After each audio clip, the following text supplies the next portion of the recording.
la parte verdaderamente contundente del expediente, después de ver todo lo que dejaron fuera, lo cual no es ni incapacidad ni casualidad, más bien se puede decir que es complicidad. Ahora, la parte de la acusación sí que tiene pruebas, eso es indiscutible y eso hay que reconocérselo a ese trabajo. Por ejemplo, en el caso de Rondón, ustedes saben que lo primero que él dijo fue: sí, yo recibí todo ese dinero de la Odebrecht, pero eso eran mis honorarios.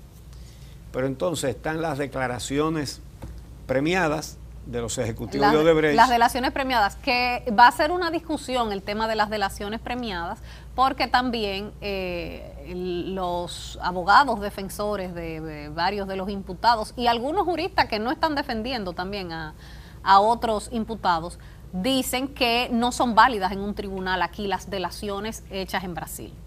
No, óyeme, tú enfrentas a las Águilas y al Licey en un tribunal y los abogados de las Águilas lo van a poner todo a favor de las Águilas y los abogados del Licey lo van a poner todo a favor del Licey. ¿Qué son?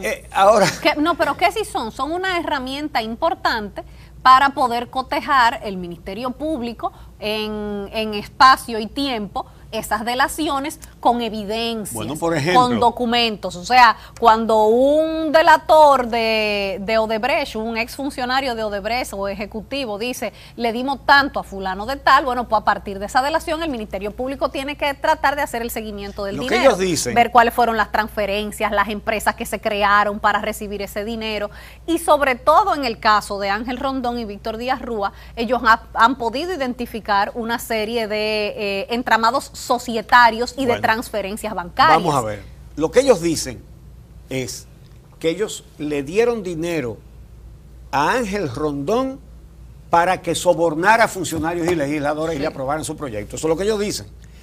De manera que se cae el alegato de Ángel Rondón y que eso eran mis honorarios, ¿verdad? Lo segundo es... Pero tienen que venir a decirlo aquí. Lo segundo es, bueno, yo no sé si vendrán o no vendrán, pero tampoco es cierto que digan que eso no vale. No, espérate, porque en estos casos la Procuraduría sí validó esas declaraciones con pruebas. Y esas pruebas son una cantidad de pagos que hizo Ángel Rondón a los imputados a través de compañías, de varias compañías que eran controladas por él. Y los cheques pasan de una compañía a otra hasta que van a parar a una compañía del sobornado. Y esos datos están ahí. Por ejemplo, compañías de Ángel Rondón pagándole, haciéndole pagos al yerno de Díaz Rúa. Exacto. Entonces, sí, y el yerno de Díaz Rúa, ¿qué trabajo le hizo a Ángel Rondón? Entonces, hay pruebas y están los cheques. De manera que esa parte va a ser muy difícil que busquen algún pretexto para darle un archivo definitivo o uno al lugar. No, hay elementos suficientes para que se abra un juicio de fondo, definitivamente. Pero entonces, obviamente que están las réplicas de los imputados. Por ejemplo, en el caso de Andrés Bautista, que hasta esta semana era el presidente del PRM, él dice que él va a defender con su vida su inocencia, pero la Procuraduría presenta una serie de elementos en el que el más destacable, digamos, contra Andrés Bautista es el de un enriquecimiento que no puede justificar. Eso se repite en varios de los imputados. Óyeme, si buscan de todos los funcionarios que hay en este país y sobre todo los que pertenecen al partido de gobierno, óyeme, serían culpables de eso porque todos tienen fortunas que no pueden justificar. Que ese es un elemento muy interesante, que la Procuraduría haya utilizado ese argumento en los sometimientos, a ver si lo hace con todo el mundo. Sí, si comienzan a llamar uno por uno, ¿y quién va a poder justificar lo que tiene? Exactamente. Mira, ese argumento lo utilizaron con Andrés Bautista, con Tommy Galán, con Chu Vázquez. Sí, pero también citan cheques. Sí. Andrés Bautista dice que eso es una trama rastrera contra él. Una acusación específica no tiene una buena respuesta cuando tú usas epítetos y estás generalizando y eso es una trama. No, me acusan de que cogí ese cheque. Yo no cogí ese cheque. Que lo demuestren, ¿verdad? Pero el cheque lo tiene. O el concepto fue este y aquí están los papeles y los impuestos que yo pagué por eso y todo eso. Exactamente. Ese tipo de respuesta no lo ayuda. Y lo mismo sucede con otros que recibieron cheques, porque ese es el asunto, o ellos o sus familiares. Entonces, sí hay asidero para las acusaciones en los casos de esos 7. Miren, ahora, en el caso de Tommy Galán, que también dice que él es un chivo expiatorio dentro de su expediente, sí, para que el caso se mantenga en la Suprema Corte de Justicia, también el Ministerio Público identifica un enriquecimiento muy por encima de lo que él devenga como senador. seguro. Y entonces lo acusa de, a través de inmuebles, haber lavado una cantidad de más de 100 millones de pesos. Perdón, de 63 millones de pesos. Y esta fue la reacción de Tommy Galán. Vamos a ver lo que dijo Tommy Galán esta semana. Yo no sé qué yo busco ahí en ese expediente que se ha instrumentado. A no ser lo que ya yo le había dicho, que para mí es un hecho consumado, pero totalmente confirmado, que el único propósito era tener un chivo expiatorio o un tonto útil para mantener en una condición privilegiada la jurisdicción que hoy tiene el caso. Bueno, y Chu Vázquez también se defendió, vamos a ver. Por ejemplo, el mes pasado me pagaron $1,5 millones de pesos de mi producción de coco, de lo que yo vivo. Que cada 3 meses tengo una producción. Yo lo deposito en el banco.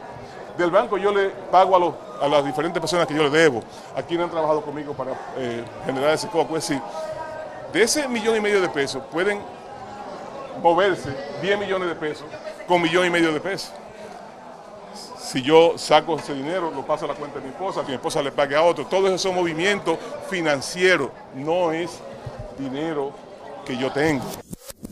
En el caso del financiamiento, hay cosas que no están incluidas en el expediente que saltan demasiado a la vista. Temístocles Montaz no dijo de boca, sino que escribió y publicó en toda la prensa que él recibió dinero de Ángel Rondón para las campañas del Partido de la Liberación Dominicana de 2012, no, de 2008, de 2012 y de 2016. Lo dijo él y lo excluyen, pero no solamente eso. Joao Santana y Mónica Moura fueron los asesores, eso es público, ¿verdad? Y eso lo han dicho ellos mismos, los asesores de campaña del presidente Danilo Medina. Una simple preguntita que debió haber hecho el Ministerio Público. ¿Y por qué sus despachos estaban en el Palacio Nacional y no en un local del partido? Porque era en el Palacio Nacional. Lo tercero es... Pero además que el modus operandi de Odebrecht en toda América Latina era financiar la campaña para obtener las obras, pero eso incluía los asesores de campaña electoral como Joao Santana. Eso era parte del paquete. Para garantizar el triunfo. Eso era parte del paquete. Ellos le mandaban los mejores mercadólogos para que ganara el que ellos querían que ganara. Exactamente. Entonces lo hicieron en otros países, pero aquí no fue así. Aquí Joao Santana vino porque le gustaba mucho Danilo Medina. A todo eso, añádale que el Partido de la Liberación Dominicana ha tenido dificultades con la Junta Central Electoral por no entregar a tiempo su contabilidad del uso de los dineros que le entregue el Estado a través de la Junta al partido. Pero esos numeritos que han prometido entregar tienen que decir dónde están los pagos que le hizo el partido a Joao Santana y a Mónica Moura. Porque si no fueron si eso no era un trato con el gobierno, que tenían sus despachos en el Palacio Nacional, si era que le estaban pagando un asesoramiento de campaña, entonces eso debe reflejarse en las finanzas del PLD. Tú sabes quién era el encargado de los numeritos, ¿verdad? Víctor Díaz Rúa, el secretario de Finanzas. Exactamente. Que tiene ahí un arma de chantaje con eso. Ojalá que en lugar de chantajear diga, que diga, no, el partido nunca le paga. Bueno, y precisamente... Como quiera, aunque no lo dijera, tendrían que presentar los pagos que le hicieron a Joao Santana. Y precisamente sobre Víctor Díaz Rúa, también es uno de los imputados que la Procuraduría aporta más documentos y pruebas en su acusación. Menciona movimientos bancarios por más de 35 mil millones de pesos. Sí. 36, aquí ya se habla de miles de millones de pesos como que no es nada, ¿eh? 35 mil millones de pesos. Pero ni siquiera de 2.000 millones de pesos. Sí. Señores, lo que se ha robado aquí, esto no tiene precedente en la historia de la República Dominicana. Lo cuantioso del robo, lo generalizado del robo, lo descarado del robo. En el caso de él, de manera específica, la Procuraduría dice que él pidió un porcentaje de la construcción de la carretera del Coral, 1.25%, que ese pago fue hecho unos 6 millones de dólares a través de su abogado Conrad Pitaluga y también a través de su yerno, de Leonardo Guzmán. Y hablan sobre el supuesto viaje de Víctor Díaz Rúa a Antigua y Barbuda, donde estaba el Melqui Bank, que era el banco que compró Odebrecht para pagar sobornos. Justamente para hacer los pagos de los sobornos, y una serie de elementos probatorios más de consorcios y empresas. Así es, de manera que el tema del financiamiento de campaña es demasiado forzado dejarlo fuera. Ahora, lo que pasa es que ponerlo ahí en ese expediente, hay gente demasiado importante que va a estar corriendo riesgos demasiado grandes. Así mismo. Esa es la realidad. Bueno, pero esta semana hubo otro escándalo. Vamos a hacer la pausa y cuando regresemos, las sanciones de los Estados Unidos contra el senador Félix Bautista.